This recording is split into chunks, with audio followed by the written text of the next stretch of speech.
الحمدللہ رب العالمین والصلاة والسلام علی رسول الکریم اما بعد فاعوذ باللہ من الشیطان الرجیم بسم اللہ الرحمن الرحیم ادعو الى سبیل ربک بالحکمت والموعظۃ الحسنہ وجادلہم باللتی ہی احسن۔ صدق اللہ العظیم۔ محترم ساتھیو، عزیزان گرامی، آج میں آپ حضرات کے خدمت میں حاضر ہوا ہوں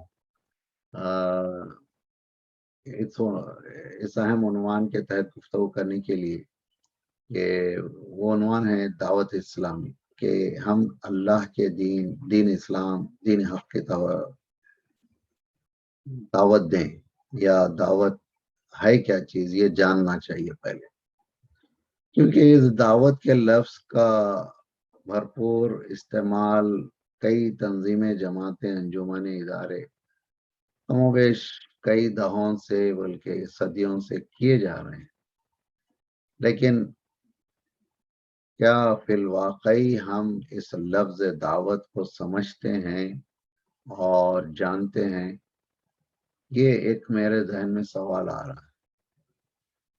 کئی دعوے دار تو ہیں دعوت کے، لیکن کیا وہ ان کے دعوے کس حد تک پختہ ہیں، کس حد تک صحیح ہیں، کس حد تک اس کے مطابق ہیں جو اللہ اور نبی صلی اللہ علیہ وسلم نے ہمارے سامنے دعوت کے کام کو پیش کیا تھا؟ اس حوالے سے توجہ مطلوب ہے۔ سب سے پہلی بات یہ ہے کہ ہم جب دعوت کی بات کر رہے ہیں تو ہم کس کی طرف دعوت دیتے ہیں اور کیسے دعوت دیتے ہیں، یہ سب سے پہلی بات ہے جو میرے ذہن میں آتی ہے کہ دعوت کے نام سے ہم صرف اور صرف اپنی بقا کی کوشش تو نہیں کر رہے ہیں، اپنے مراد کو بچانے کی تو کوشش نہیں کر رہے ہیں، اپنے سول رائٹس کو یعنی باقی رکھنے کی تو کوشش نہیں کر رہے ہیں۔ یہ اہم سوال ہے میرے ذہن، کیونکہ کبھی ایسا ہوا نہیں ہے کہ بندگان خدا کو ان کے رب کی طرف بلایا گیا ہو اور لوگ ان کو برداشت کر لیے، لوگ ان سے محبت کریں، لوگ ان کی جے جے کار کریں، لوگ ان کو کوئی تکلیف نہ دی، ایسا نہیں ہوا۔ اور ہم دیکھتے ہیں کہ جتنے بھی دعوت کے دعوے دار ہیں وہ بڑے مزے کی زندگی گزارتے ہیں، نہ ان کو کوئی مارتا ہے، نہ کوئی پیٹتا ہے، نہ ان کو کوئی چیز کے چھن جانے کا ڈر ہے، نہ ان کو کی ہلاکتیں ہو رہی ہے، نہ کسی قسم کی دکھ درد ہو رہے ہیں، نہ نقصان ہو رہا ہے، تو پھر یہ کیسی دعوت ہے؟ اس کا مطلب یہ ہے کہ دعوت کہہ رہے ہیں لیکن دعوت اللہ نہیں ہے، کیونکہ اللہ کی طرف جب ہم دعوت دیں گے تو یقیناً ہماری دعوت میں کسی قسم کی ملاوٹ نہیں ہوگی۔ اب ہم دعوت تو دین کی دینے کی بات کر رہے ہیں، لیکن کئی غیر دینی کام کر لے رہے ہیں، کبھی مندریں دھو رہے ہیں، کبھی ہندوؤں کو چتا پہ لے جا کے شمشان میں جلا رہے ہیں، کبھی غیر اسلامی نظریات کی حمایت کر رہے ہیں، جیسے سیکولرزم ہے، لادینیت کا نظریہ ہے۔ کئی دعوت دین کے دینے والے سیکولرزم کی بقا کی بھی باتیں کرتے ہیں۔ سیکولرزم اور دین حق کا کوئی لینا دینا نہیں ہے، دو متضاد چیزیں۔ اسی طرح ایک شرکیہ قومی نظریہ ہے، قومیت کا نظریہ شرک پر مبنی ہے، جس میں قومی تفاخر، علاقائی تفاخر، وطنی تفاخر بھر دیا جاتا ہے، جبکہ ہمارے نزدیک ساری زمین اللہ کی ہے، آسمان اللہ کے، للہ ما فی السماوات والارض۔ تو ہم یہ کس طرح کہتے ہیں کہ فلاں وطن، فلاں خطے ارض کی افضلیت اور فوقیت دیگر ممالک پر، دیگر وطنوں پر، دیگر علاقوں پر، یہ تو کھلا شرک ہے، کیونکہ ساری زمین اللہ کی ہے، سب علاقے برابر ہیں. تو سارے ملاوٹ ہو رہی ہے دین کے اندر. اسی طرح بہت ساری چیزیں ہیں. حکمت کہی جاتی ہے. حکمت کے نام پر کبھی لوگوں کو شرکی اعمال پر مبارکبادیاں دی جا رہی ہے. دیپالی مبارک، میری کرسمس کہا جا رہا ہے، اور دسہرہ مبارک کہا جا رہا ہے، ہنوکا مبارک کہا جا رہا ہے. سوچئے یہ سب کیا ہو رہا ہے. اسی طرح کئی ایک تہوار ہیں جس کا دین حق سے، سنت نبی صلی اللہ علیہ وسلم سے کوئی لینا دینا نہیں. ان کو بڑے خوش دلی سے منایا جا رہا ہے، ایسا جیسا کہ یہ دین کا حصہ ہے. اور جیسا احترام اللہ کی ذات کا ہونا چاہیے اور شاعر اسلام کا ہونا چاہیے، ویسا مشرکانہ شاعر کا کسی ملکوں کے ان چیزوں کا احترام ہو رہا ہے جو کہ اسلام سے اس کا کوئی لینا دینا نہیں. سوچئے آپ یہ بات. مثال کے طور پہ بھارت کے ترنگے کو سلام کر رہے ہیں، مہاتما گاندھی کی تصویر لگی ہوئی ہے، ناریل پھٹ رہا ہے، پھول مالائیں چڑھ رہی ہیں، وہاں پر اہل توحید، اہل دعوت بھی ٹھہرے ہوئے ہیں، سلوٹیں مار رہے ہیں. یہ سب چیزیں ہیں. مختلف قسم کی عیدیں، تہوار آتے ہیں، اس میں شامل ہو جا رہے ہیں. کبھی ہولی کھیل رہے ہیں، کبھی جو ہے آتش بازی کر رہے ہیں، کبھی پتنگیں اڑا رہے ہیں. یہ سب کر رہے ہیں. اور ایک ساؤتھ انڈیا میں ایک پونگل کی عید ہوتی ہے، وہ اس میں بھی، حالانکہ ہم نے دیکھا ہے کہ ان تہواروں میں بعض وقت اتنے خلاف اخلاق اور خلاف تہذیب اور خلاف طہارت کام ہوتے کہ آپ تصور بھی نہیں کر سکتے. گائے کے فضلے کو لے کر اس کے لڈو بنا کر اس کو سجا کے رکھتے ہیں، اور اس کی پوجا پاٹ ہوتی ہے، اور اس کی تصاویر شائع ہوتی ہیں، اور بعض اہل دعوت ان چیزوں کو جو ہے شائع کر رہے ہیں اپنے فیس بکوں پر، اور اس میں خوشی خوشی. لا حول ولا قوت الا باللہ. احساس ختم ہو گیا. گاؤ متر کا احساس ختم ہو گیا ہے. حلال کو حرام کر لیے، گائے کے گوشت کو اپنے آپ پر ممنوع کر لیے، اور گائے کے پیشاب کی تعظیم ہو رہی ہے، اور گائے کے فضلے کی جو ہے نا نشر و اشاعت ہو رہی ہے. یہ کیا ہو رہا ہے؟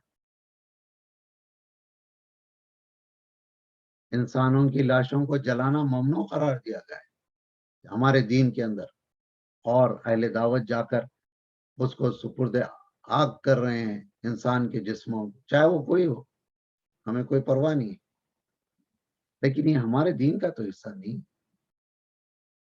اور دعوت کے لیے اس کو ضروری قرار دیا گیا ہے، اور اس کو حکمت دعوت قرار دیا جا رہا ہے. اب میں آپ کو توجہ دلاتا ہوں کہ ہم جس طرف دعوت دے رہے ہیں وہ ہے دعوت دین. دین کیا ہے؟ دین حق، دین اسلام. یہ دین اسلام کیا چیز ہے؟ کیا صرف 5 وقت نماز پڑھنے کا نام ہے؟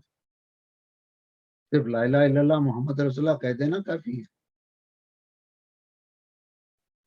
اس دعوت کے اندر کیا کیا چیزیں سموئی ہوئی ہیں، اور اس کی لا الہ کی ضرب کن کن چیزوں پہ پڑتی ہے؟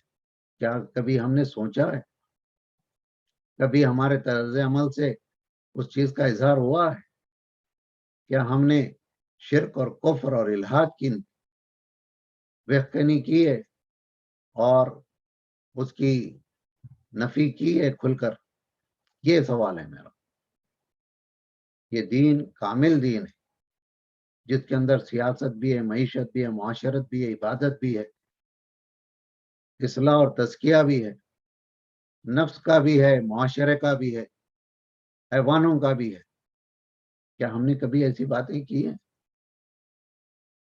اور انسانیت کی صحیح سلامتی اور بقا صرف اور صرف دین حق کے اندر مضمر ہے، نہ سیکولرزم میں ہے، نہ جمہوریت میں ہے، نہ الہاد میں ہے، نہ قومیت میں ہے، نہ ہندوتوا میں ہے،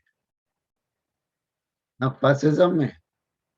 صرف اور صرف اگر بقائے انسانیت ممکن ہے تو وہ اسلام کے تحت۔ اب دیکھیں، اللہ سبحانہ و تعالیٰ نے کئی دفعہ ایسا کیا ہے، ہمارے لیے ایک موقع آتا ہے کہ ہم اپنی بات کو پیش کریں اور منوائیں لوگوں سے۔ مثال کے طور پہ دین ایک کامل سیاسی نظام رکھتا ہے جس کو خلافت علی منہاج النبوہ کہا گیا ہے، اور جس کو قائم کر کے خود نبی کریم صلی اللہ علیہ وسلم نے چلا کر کے دکھایا، اور آپ کے خلفائے راشدین نے اس پر مزید بہترین انداز سے عمل کر کے اس کو ایک کامل اسوہ بنا دیا رہتی دنیا تک کے لیے۔ اب اس اسوے کو، اس نمونے کو، اس رول ماڈل کو ہم نے ترک کیا، اور ہم نے صرف اور صرف غیر مسلمین کی خوشنودی کے لیے ہم نے جمہوریت کو حلف الفضول کے بہانے اور مختلف تعویلات کے بہانے دین حق کے اندر لا لی، اور سیکولرزم کے اندر جینے کو ہم نے مباح کر لیا اپنے ہمیشہ کے لیے، اور ہم نے شریعت کو صرف اور صرف چند آئلی قوانین کی حد تک محدود کر کے اس پر قانے ہو گئے۔ دین حق کے جو احکام تعزیری ہے ان سب سے ہم نے برات اختیار کر لی، اور جو معاشی قوانین ہیں اس کو بھی بھول بیٹھے، سماجی سیاسی قوانین سب سے بے پرواہ ہو گئے۔ اب کیسے انسانیت کی بقا ہو سکتی ہے؟ ہندوستان کے اندر مسلمان کم و بیش 1000 سال سے وہاں پر رہتے ہیں۔ 200 سال پہلے ہندوستان کی سرزمین پر انگریزوں نے قدم رکھا تھا، اور وہاں پر انہوں نے اس ملک پر قبضہ کیا اور مسلمانوں کو حکمرانی سے بے دخل کیا۔ مسلمانوں نے جد و جہد کی، لیکن اس جد و جہد میں مکمل کامیابی سے پہلے عیار ہندو قیادت نے ان کی ساری محنت کا پھل اچک لیا، اور مسلم قائدین کو، علماء کو انہوں نے بہکا دیا، اور ان کی جو جد و جہد خالص نفاذ اسلام اور اقامت دین کے لیے ہونی چاہیے تھی، اس کو بدل کر ان کو ایک علاقائی اور قومی تحریک بنا دیا، اور قومی تحریک اور قوم کی آزادی کی تحریک میں بدل دیا۔ اور مسلمانوں نے بہت سارے باتیں ایسی شروع کر دی کہ ہندو مسلمان ایک ہی قوم ہے، اور مسلمانوں کے لیے دین کا مکمل نفاذ کرنا ضروری نہیں ہے۔ ایسے کئی ایک دانشور علماء پیدا ہوئے جو الٹے سیدھے فتوے دینے لگ گئے، اور مسلمان ان کی باتوں میں آ گئے، اور انہوں نے کہا کہ نہیں، سیکولرزم اور جمہوریت ہی مسلمانوں کے لیے قابل عمل ہے، اور ساری انسانیت کے لیے ایک بہترین لائحہ عمل اور نعم البدل ہے۔ اب ہمیں خلافت وغیرہ کی ضرورت نہیں ہے۔ اور انہوں نے یہ جو انگریزوں کا اور ملحدوں کا یہ جو فلسفہ تھا کہ دین اور سیاست جدا ہے، اس کو عملاً تسلیم کر لیا۔ دین کو خانقاہوں، مدارس اور مساجد کی حد تک محدود کر دیا، اور انہوں نے کہا کہ ہم اکیلے نہیں کر رہے ہیں، ہندوؤں کا بھی دین مندروں تک محدود ہے، کرسچنوں کا دین ان کے کلیساؤں تک محدود ہے، سکھوں کا دین ان کے گرودواروں تک محدود ہے، تو ہم بھی کر لیتے ہیں، کوئی اس میں حرج کی بات نہیں، کیونکہ مسلمانوں کو سب کے ساتھ مل جل کے رہنا ہے، بقائے باہم کا اصول اپنانا ہے۔ اور یہ ایسا جھانسا تھا جس کے ذریعے سے دوسرے ادیان کے اوپر تو کوئی فرق پڑنے والا نہیں تھا، لیکن اس دین کی اصل حیثیت ختم کر دی،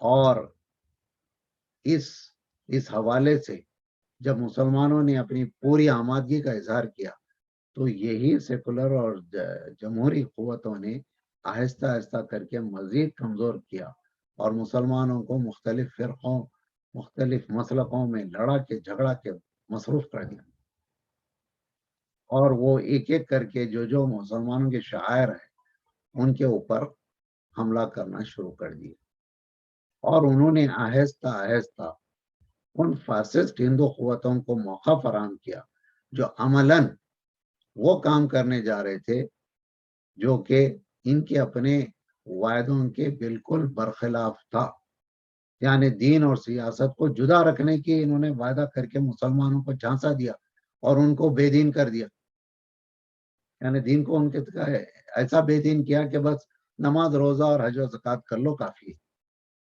اور زیادہ سے زیادہ یہ کہ اپنی میراث کی تقسیم اور نکاح و طلاق کر لو، تمہارے اپنے دین کے قوانین کے حساب سے، بس اس میں خوش رہو، اس پہ مسلمان خوش ہو گئے۔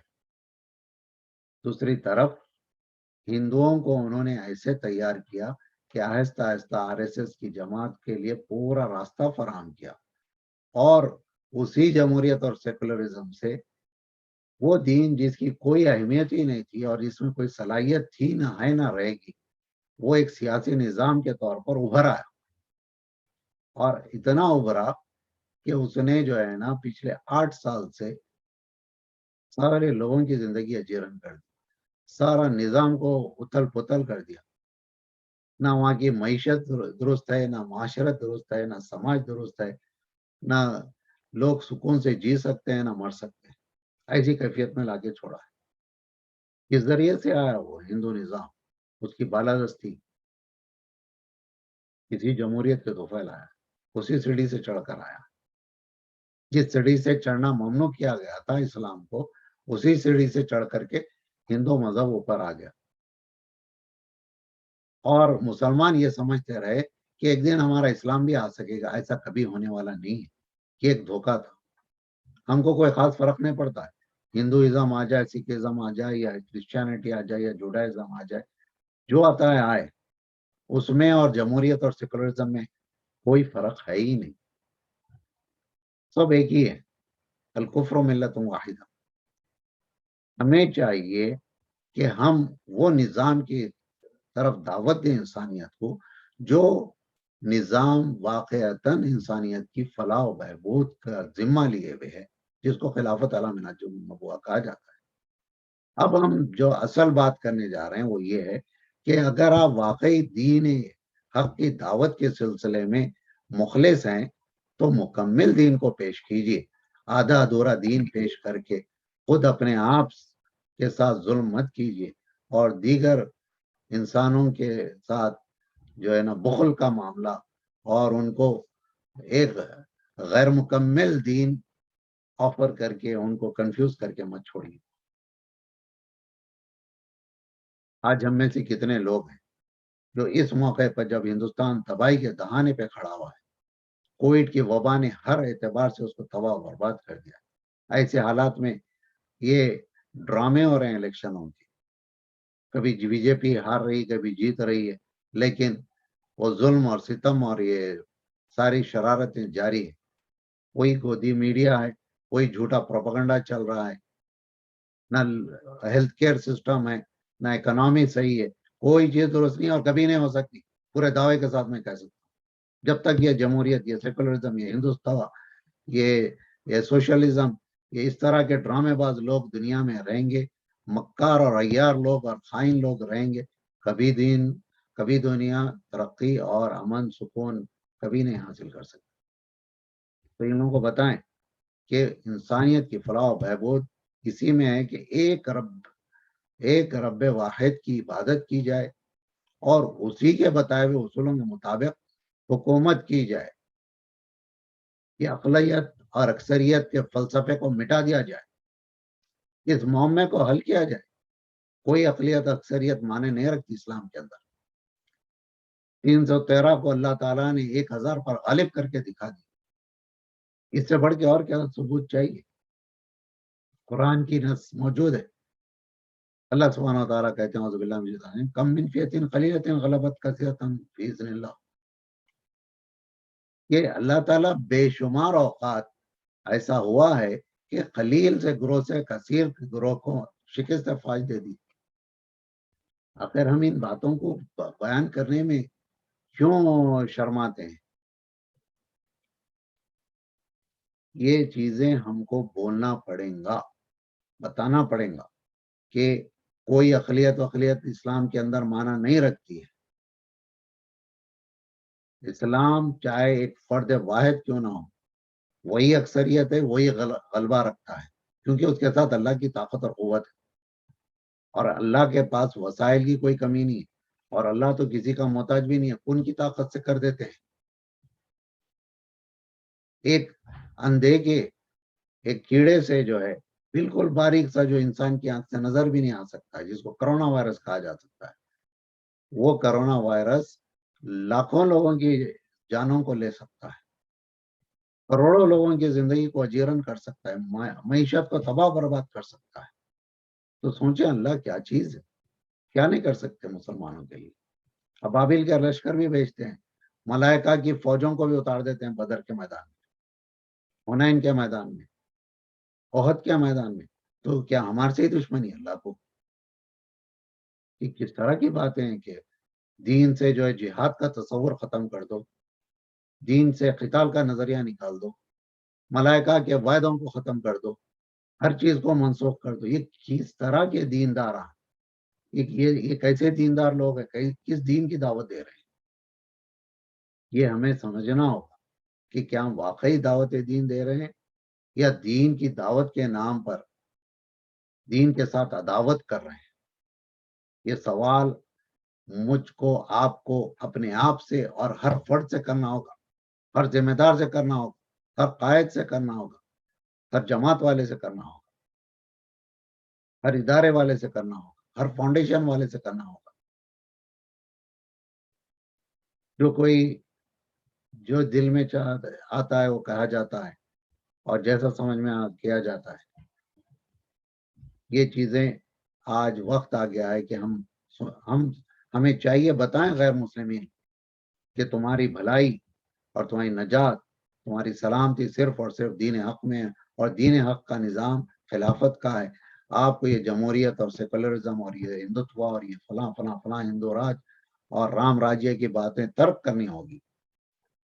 جس طرح آپ کو رام، لکشمن، سیتا اور ارجن کی پوجا پرستش سے باز آنا ہوگا، اسی طرح یہ ادیان باطلہ اور یہ نظریات اور یہ سیاسی نظام اور یہ معاشی نظام، یہ سماجی نظام سے بھی آپ کو دستبردار ہونا پڑے گا، اور اس کی جگہ اسلام کے دیے ہوئے اصول کے مطابق جو نظام بنے گا اس کو اختیار کرنا پڑے گا. اسلام یا اکثریت اقلیت کا کوئی چکر نہیں چلاتا ہے. اس میں علم کی بنیاد پر، دلیل کی بنیاد پر فیصلے ہوتے ہیں. تقویٰ پرہیزگاری کی بنیاد پر فرد کو ذمہ داری سونپی جاتی ہے. چوروں، چکوں، ڈاکوں اور بدماشوں کو عہدے نہیں دیے جاتے کہ وہ اور ملیامٹ کر دیں نظام زندگی کو اور لوگوں کی زندگی کو تباہ و برباد کر دیں. آج دیکھیں کیا ہو رہا ہے، کیسے سیاسی قائدین آ رہے ہیں، کیسے حکمراں آ رہے ہیں، ان میں ذری سی بھی انسانیت کی رمق بھی نہیں ہے، اور کس نظام کے تحت آ رہے ہیں، کس سسٹم کے ذریعے آ رہے ہیں. ان سب کو بدلنا ہمارا کام، اور اس سب چیزوں کو بدلنے کی دعوت دینا ہمارا کام. اس میں شرمانا، جھجکنا، ڈرنا، گھبرانا، خوف کھانا، یہ ہمارے لیے جائز نہیں ہے. ہمیں ہندوؤں کو بتانا ہوگا، ہمیں انسانوں کو بتانا ہوگا کہ تمہاری نجات صرف اور صرف خلافت علی منہاج النبوہ میں ہے. اور ایسا نہیں ہے کہ وہ لوگ نہیں سمجھتے، وہ بالکل دیوانے، گنگے، بہرے، اندھے ہیں، نہیں. اللہ نے عقل سلیم ہر انسان کے لیے ودیت کی ہے. کچھ لوگ ابو جہل ہوں گے یقینا، لیکن انہی کی صفوں سے عمر بن الخطاب رضی اللہ تعالیٰ عنہ جیسی شخصیات بھی نکل کر آ سکتی ہیں. لیکن ہم میں حوصلہ ہونا دعوت دینے کا، اور ہم اپنے دعوت کے ساتھ عدل و انصاف کریں، دھوکہ نہ دیں، دعوت کے نام پر عداوت نہ کریں. ان باتوں کی طرف میں چاہتا تھا کہ آپ حضرات توجہ دیں اور دعوت کا صحیح فہم اور ادراک حاصل کریں، اور لوگوں میں اس طرح جائیں کہ آپ ایک مکمل دین کو پیش کریں اور لوگوں کے سامنے جا کر دین کو رسوا نہ کریں اور خود کی آخرت اور دنیا اور آخرت کو تباہ کر کے نہ ہے۔ وصلی اللہ تعالیٰ علیہ خیر خلقہ سیدنا و نبینا مولانا محمد